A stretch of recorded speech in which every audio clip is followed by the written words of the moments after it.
सीता के मारे जाने की बात सुनकर श्री राम का मूर्छित होना।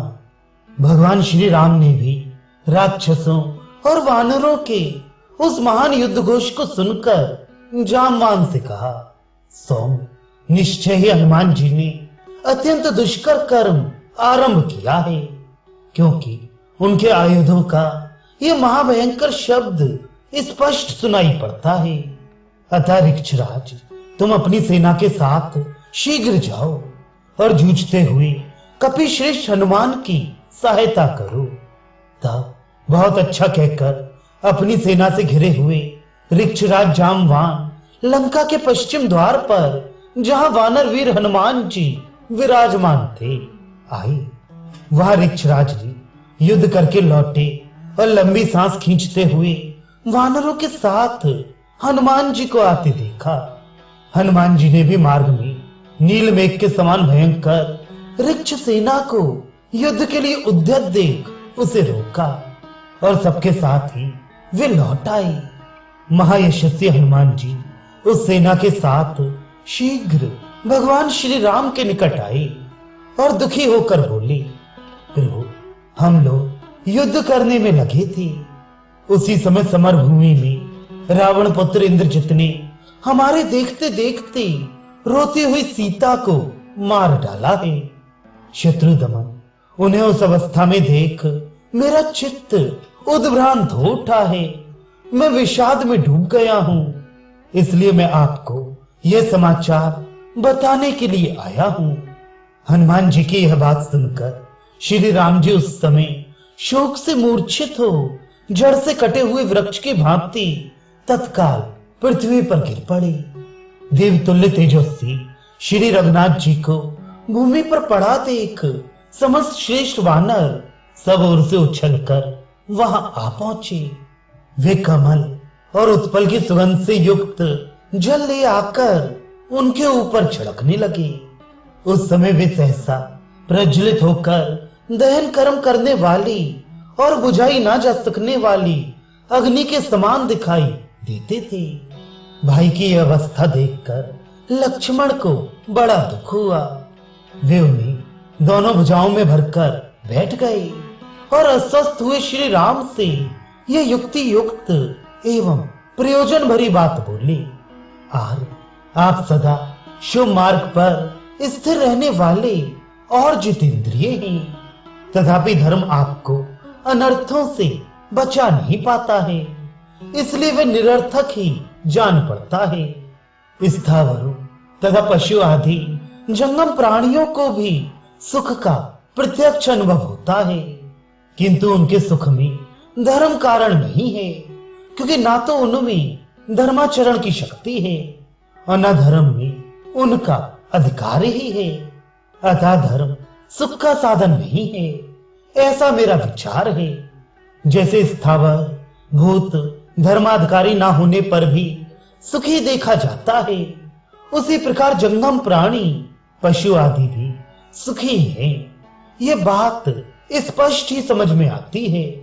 यदि कहीं जहां धर्म है वहां सुख अवश्य है, तो ऐसा भी नहीं कहा जा सकता, क्योंकि उस दशा में आप जैसे धर्मात्मा पुरुष को विपत्ति में नहीं पड़ना चाहिए।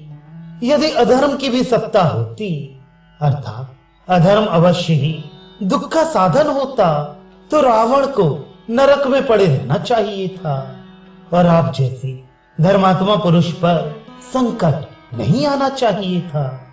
रावण पर तो कोई संकट नहीं है और आप संकट में पड़ गए हैं।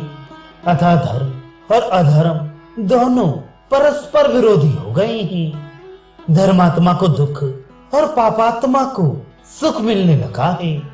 यदि धर्म से धर्म का फल सुख और अधर्म से अधर्म का फल दुख ही मिलने का नियम होता, तो जिन रावण आदि में अधर्म ही प्रतिष्ठित है, वे अधर्म के फलभूत दुख से ही युक्त होते, और जो लोग अधर्म में रुचि नहीं रखते हैं, वे धर्म से धर्म के फलभूत सुख से कभी वंचित ना होते।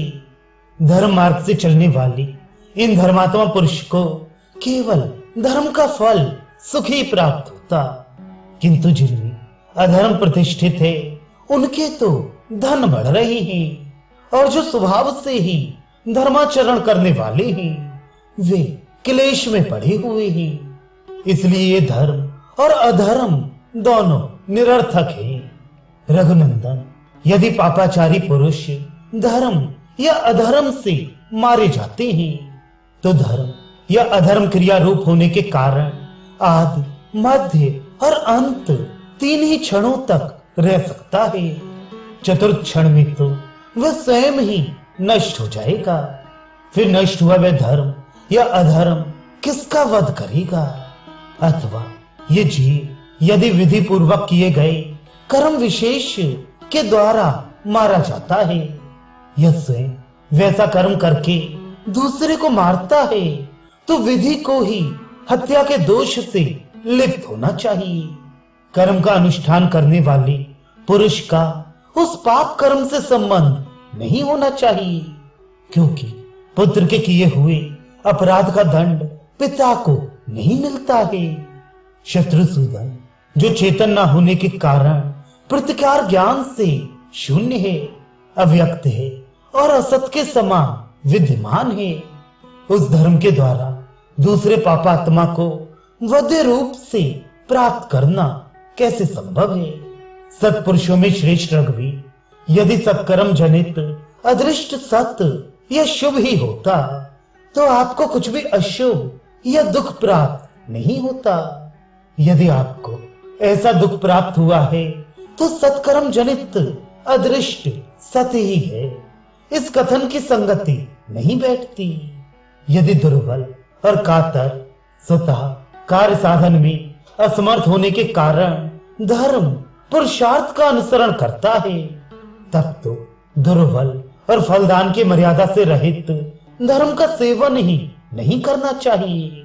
ये मेरी स्पष्ट राय है। यदि धर्म बल अथवा पुरुषार्थ का अंग या उपकरण मात्र है तो धर्म को छोड़कर पराक्रम पूर्ण बर्ताव कीजिए। जैसे आप धर्म को प्रधान मानकर धर्म में लगे हैं, उसी प्रकार बल को प्रधान मानकर बल या पुरुषार्थ में ही प्रवृत्त होइए। शत्रुओं को संताप देने वाले रघुनंदन, यदि आप सत्य भाषण रूप धर्म का पालन करते हैं, अर्थात पिता की आज्ञा को स्वीकार करके उनके सत्य की रक्षा रूप धर्म का अनुष्ठान करते हैं, तो आप ज्येष्ठ पुत्र के प्रति युवराज पद पर अभिषिक्त करने की जो बात पिता ने कही थी, उस सत्य का पालन न करने पर पिता को जो असत्य रूप अधर्म प्राप्त हुआ, उसी के कारण वे आपसे व्युत होकर मर गए। ऐसी दशा में क्या आप राजा के पहले कहे हुए अभिषेक संबंधी सत्य वचन से बंधे हुए नहीं थे? उस सत्य का पालन करने के लिए बाध्य नहीं थे? यदि आपने पिता के पहले कहे हुए वचन का ही पालन करके युवराज पद पर अपना अभिषेक करा लिया होता तो ना पिता की मृत्यु हुई होती और ना सीता हरण आदि अनर्थ ही संगठित हुए होते। शत्रुदमन महाराज, यदि केवल धर्म अथवा अधर्म ही प्रधान रूप से अनुष्ठान के योग्य होता तो वज्रधारी इंद्र पौरुष द्वारा विश्व रूप मुनि की हत्या करके अधर्म नहीं करते और फिर यज्ञ धर्म का अनुष्ठान नहीं करते। रघुनंदन, धर्म से भिन्न जो पुरुषार्थ है उससे मिला हुआ धर्म ही शत्रुओं का नाश करता है। अधा का कुत्स प्रत्येक मनुष्य आवश्यकता एवं रुचि के अनुसार इन सब का धर्म एवं पुरुषार्थ का अनुष्ठान करता है। तात राघव, इस प्रकार समय अनुसार धर्म एवं पुरुषार्थ में से किसी एक का आश्रय लेना धर्म ही है, ऐसा मेरा मत है। आपने उस दिन राज्य का त्याग करके धर्म के मूलभूत अर्थ का उच्छेद कर डाला। जैसे पर्वतों से नदियां निकलती हैं, उसी तरह जहां तहां से संग्रह करके लाए और बड़े हुए अर्थ से सारी क्रियाएं, चाहे वे योग प्रधान हो या भोग प्रधान, संपन्न होती हैं। निष्काम भाव होने पर सभी क्रियाएं योग प्रधान हो जाती हैं और सकाम भाव होने पर भोग प्रधान। जो मंद बुद्धि मानव अर्थ से वंचित है, उसकी सारी क्रियाएं उसी तरह छिन्न भिन्न हो जाती हैं, जैसे ग्रीष्म ऋतु में छोटी छोटी नदियां सूख जाती हैं। जो पुरुष सुख में पला हुआ है, वह यदि प्राप्त हुए अर्थ को त्याग कर सुख चाहता है, तो उस अभिष्ट सुख के लिए अन्याय पूर्वक अर्थोपार्जन करने में प्रेरित होता है। इसलिए उसे ताड़न, बंधन आदि दोष प्राप्त होते हैं। जिसके पास धन है, उसी के अधिक मित्र होते हैं। जिसके पास धन का संग्रह है, उसी के सब लोग भाई बंधु बनते हैं। जिसके यहाँ पर्याप्त धन है, वही संसार में श्रेष्ठ पुरुष कहलाता है, और जिसके पास धन है, वही विद्वान समझा जाता है। जिसके यहाँ धनराशि एकत्र है, वही पराक्रमी कहा जाता है। जिसके पास धन की अधिकता है, वह बुद्धिमान माना जाता है। जिसके यहाँ अर्थ संग्रह है, वह महान भाग्यशाली कहलाता है। तथा जिसके यहाँ धन संपत्ति है, वह गुणों में भी बड़ा चढ़ा समझा जाता है। अर्थ का त्याग करने से जो मित्र का अभाव आदि दोष प्राप्त होते हैं, उनका मैंने स्पष्ट रूप से वर्णन किया है।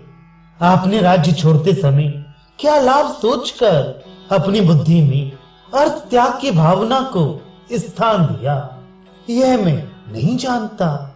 जिसके पास धन है, उसके धर्म और काम रूप सारे प्रयोजन सिद्ध होते हैं। उसके लिए सब कुछ अनुकूल बन जाता है। जो निर्धन है, वे अर्थ की इच्छा रखकर उसका अनुसंधान करने पर भी पुरुषार्थ के बिना उसे नहीं पा सकता। नरेश्वर हर्ष, काम, दर्प, धर्म, क्रोध, शम और धम, ये सब धन होने से ही सफल होती हैं। जो धर्म का आचरण करने वाले और तपस्या में लगे हुए हैं, उन पुरुषों का ये लोक ऐहिक पुरुषार्थ अर्थाभाव के कारण ही नष्ट हो जाता है। यह स्पष्ट देखा जाता है। वही अर्थ इस दुर्दिन में आपके पास उसी तरह दिखाई नहीं देता है, जैसे आकाश में बादल घिर आने पर गिरहों के दर्शन नहीं होते हैं। वे आप पूज्य पिता की आज्ञा का पालन करने के लिए राज्य छोड़कर वन में चले आए और सत्य के पालन पर ही डटे रहे। परंतु राक्षस ने आपकी पत्नी को, जो आपको प्राणों से भी अधिक प्यारी थी, हर लिया। वीर अभिनंदन, आज इंद्रजित ने हम लोगों को जो महान दुख दिया है, उसे मैं अपने पराक्रम से दूर करूंगा। अतः चिंता छोड़कर उठिए। नरश्रेष्ठ, उत्तम व्रत का पालन करने वाले महाबाहो, उठिए। आप परम बुद्धिमान और परमात्मा हैं। इस रूप में अपने आप को क्यों नहीं समझ रहे हैं? निष्पाप रघुवीर, ये मैंने आपसे जो कुछ कहा है, वह सब आपका प्रिय करने के लिए, आपका ध्यान शोक की ओर से हटाकर पुरुषार्थ की ओर आकृष्ट करने के लिए कहा है। अब जनक नंदिनी की मृत्यु का वृतांत जानकर मेरा रोष बढ़ गया है। अतः आज अपने बाणों द्वारा हाथी, घोड़े, रथ और राक्षस राज रावण सहित सारी लंका को धूल में मिला दूंगा।